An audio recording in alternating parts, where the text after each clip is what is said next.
Reporter follow up. സംസ്ഥാനത്തെ ഭൂമി ഏറ്റെടുക്കൽ വിഭാഗത്തിൽ ജോലി ചെയ്യുന്ന 252 റവന്യൂ ഉദ്യോഗസ്ഥരുടെ ശമ്പളം ഈ മാസവും കിട്ടില്ല. ഇന്നലത്തെ മന്ത്രിസഭാ യോഗവും ഇത് സംബന്ധിച്ച ഫയൽ പരിഗണിച്ചില്ല. 5 മാസമായി ശമ്പളമില്ലാതെ ജോലി ചെയ്യുകയാണ് ജീവനക്കാർ. ക്ലർക്കുമാരും പ്യൂണുമാരും ഡ്രൈവർമാരും അടക്കമുള്ളവരുടെ നിത്യജീവിതം പോലും പ്രതിസന്ധിയിലാണ്. ഡിജിറ്റൽ സർവേ ജീവനക്കാർക്കും 5 മാസമായി ശമ്പളമില്ലാതെ പ്രതിസന്ധിയിലാണ്. ടി വി പ്രസാദ് വിവരങ്ങളുമായി ചേരുകയാണ്. ടി വി പ്രസാദ്, രാഷ്ട്രീയ തീരുമാനങ്ങളൊക്കെ മുറക്കി വരട്ടെ, പക്ഷേ ഈ ശമ്പളം കിട്ടാതെ ജോലിയെടുക്കുക എന്നുള്ളത് സാധാരണക്കാർക്ക് സാധ്യമായ കാര്യമല്ലല്ലോ. എന്തുകൊണ്ടാണ് ഇത്തരം അടിയന്തരമായ കാര്യങ്ങളിൽ തീരുമാനം വൈകുന്നത്?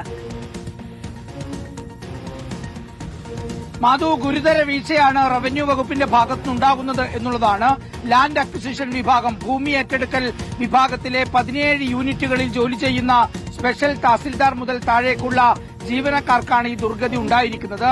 അവരേതെങ്കിലും രീതിയിൽ അങ്ങോട്ടേക്ക് ആവശ്യപ്പെട്ടിട്ടല്ല ഈ വിഭാഗത്തിൽ അവരോട് ഡെപ്യൂട്ടേഷനിലേക്ക് പോകാൻ പറഞ്ഞത്. അവരെ സർക്കാർ തെരഞ്ഞെടുക്കുകയായിരുന്നു.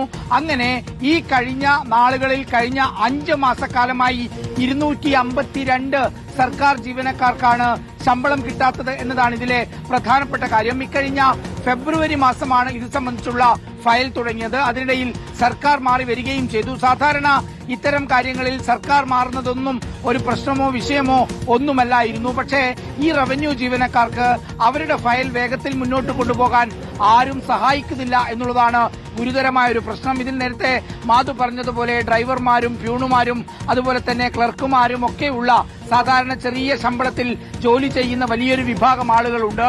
അവർക്ക് ഈ ശമ്പളം മുടങ്ങിയതോടുകൂടി അവർക്ക് വായ്പ കിട്ടാത്ത സ്ഥിതിയായി. അവരുടെ സിബിൽ സ്കോറുകൾ ഇടിഞ്ഞു. EMI അടക്കുന്നവർക്ക് അടക്കാൻ പറ്റാത്ത സ്ഥിതിയുണ്ടായി. കുടുംബജീവിതം തന്നെ പലരുടെയും താളം തെറ്റി. പക്ഷേ എന്നിട്ടും ഉടൻ പരിഹരിക്കും എന്ന മറുപടി മാത്രമാണ് മന്ത്രിയോട് ചോദിക്കുമ്പോഴും വകുപ്പിന്റെ ഓഫീസുകളിൽ ചോദിക്കുമ്പോഴും എല്ലാം മനസ്സിലാകുന്നത്. ഈ കഴിഞ്ഞ മന്ത്രിസഭാ യോഗത്തിൽ അത് പരിഗണിച്ചിരുന്നുവെങ്കിൽ ഇത്തവണ അവർക്ക് ശമ്പളം കിട്ടുമായിരുന്നു. ഇനിയിപ്പോൾ ഈ കഴിഞ്ഞ മാസം ഈ മാസം ശമ്പളമില്ല എന്ന കാര്യം ഏറെക്കുറെ ഉറപ്പായി കഴിഞ്ഞു.